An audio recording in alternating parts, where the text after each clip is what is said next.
제가 교회를 다녔었거든요. 그랬는데 자꾸 뭐가 보이는 거예요. 그래서 아팠어요, 계속. 유체 이탈도 일어나고 손이 와서 자꾸 만진대요. 아, 선생님, 이제 19년 차 이제 무당 만신으로서 한번 처음으로 돌아가 신내림을 받게 된 이야기. 뭐 19년 전을 얘기하라니까 감회가 좀 새롭기는 한데 까마득한 얘기 같기도 하고 어젯날 얘기 같기도 하고 그래요. 근데 뭐 처음에는 다 사연 없이 신을 받지는 않거든요. 근데 저 같은 경우는 이제 정상적인 가정에서 뭐 누구나 그러시지만 이제 아이 둘을 낳고 살다가 남편이 처음에는 하는 일마다 좀 안 됐어요. 그래서 저희 동서가 저한테 형님은 오뚜기 같다고 막 망했어. 당장 굶어 죽을 것 같은데 어느 날 보면 또 잘 먹고 잘 쓰고 산대요. 또 지나면 또 그렇고. 처음에는 그런 과정들이 있었는데 제가 교회를 다녔었거든요. 처음에 이렇게 직분이지만 집사라는 직업이 그 직분이 있었고 또 주일학교에서 아이들도 좀 가르쳤고 남편까지 교회를 전도시켜서 남편이 교회차도 운영해주고 그랬었어요. 작은 교회기는 했지만 그리고 그 교회가 사촌 오빠가 개척한 교회였어요.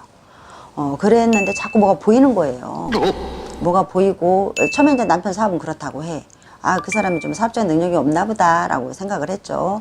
근데 그 다음부터는 자꾸 이제 뭐가 보이고 그래서 처음에는 그런가 보다라고 했는데 이제 어떤 계기로 인해서 제가 어떻게 한번 이제 점집을 가게 됐어요. 근데 들어가기가 너무 무서운 거야. 근데 교회 하나님에 대한 어떤 의배도 되는 것 같고 저는 심정 마음적으로 허락도 안 되고 그래서 처음에 문을 확 열었다가 제 신당도 작은데 제 신당 반쪽밖에 안 됐던 때 같아요. 그래서 열었다가 문을 닫고 제가 막 도망갔어요. 그랬더니 어떤 보살님이 문을 열고 이렇게 쳐다보시더라고. 근데 결국은 4시간을 돌아다니다가 거기로 들어갔더니 저 보고 뭐 어쩌저쩌 신의가 있느니 어쩌저쩌고 그랬어요. 그래서 믿지도 않았죠. 그래서 저희 식구들이 다 거길 찾아갔어요. 제가 남매가 많은데 근데 제가 무당이 돼야 된다는 거야. 근데 믿지를 않았는데 우연한 건지 아니면 때가 돼서 그런 것 같아요. 제 마음에는 자꾸 뭐가 보이지 아팠어요. 계속 아프고 유체 이탈도 일어나고 저 같은 경우는 이제 그때는 교회 다니고 또 아이들도 가르치고 이럴 때였기 때문에 술을 먹으면 안 된다고 생각을 하고 먹을 줄 몰랐거든요. 많이 먹다가 이제 못 먹게 된 거죠. 근데 한 잔을 먹어야만이 잠이 오고 이제 잔다고 눈을 감으면 몸이 밑으로 툭 꺼지면서 뭐가 딱 떠요. 이제 그 보면 제가 누워 있어. 그러니까 유체 이탈의 경험을 계속 경험을 했어요. 근데 아직 도가 못 터서 그런지 집 밖을 못 나가더라고요. 집 안에서만.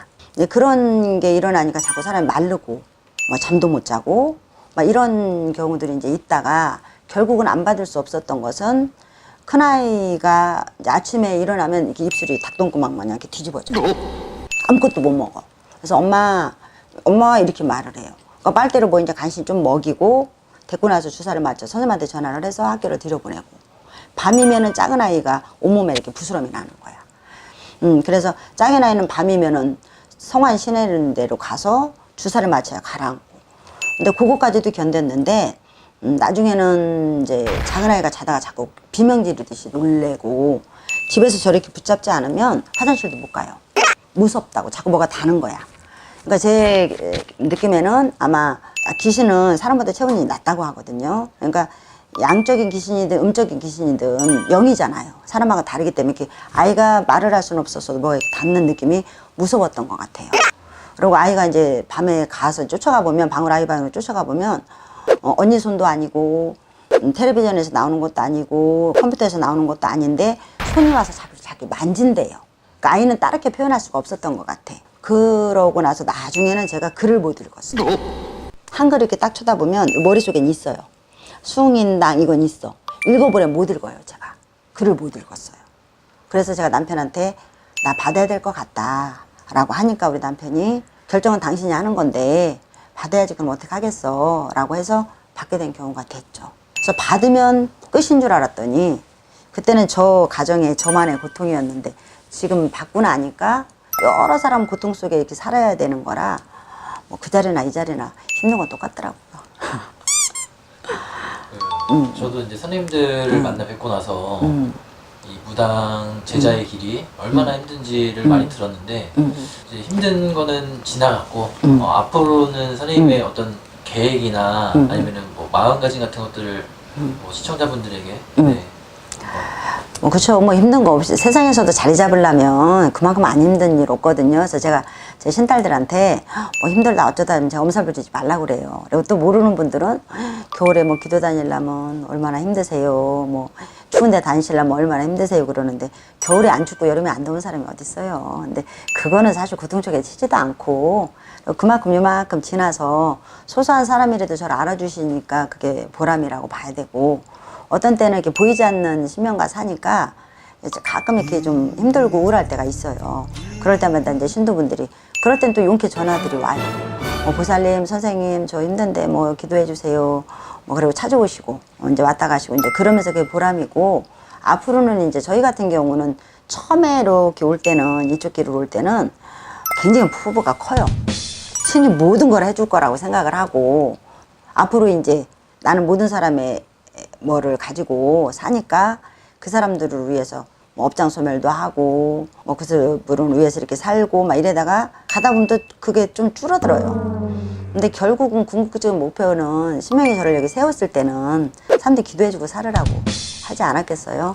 그래서 이제 아이들도 이제 다 자랐고 자기 자리 잡았고 그러니까 그때까지는 어떻게 보면 저를 위한 시간이었다고 볼 수 있죠. 여기까지는 남들을 위해서 빌기도 했지만 근데 앞으로는 남들을 위해서 많이 빌어야 되고 또 이제 제가 목표하는 게 작년부터 막 책을 쓰겠다고 막 준비를 하고 있었거든요. 근데 조금 지나다 보니까 건방진 것 같아서 좀 멈춰놨어요. 좀 멈춰놨고 뭐 이제 그룹이 이렇게 생겨서 공연도 다니고 이러니까 그쪽에서 제대로 쓰는 거고 뭐 남들이 누가 봐도 이제 저 사람은 정말 신을 받은 사람이다. 근데 크게 어떤 뜻을 말한다고 하기는 그렇고 저는 목표가 그거 같아요. 누가 봐도 진실한 제자가 되는 거. 그리고 남들에서 진짜 빌어줄 수 있는 거.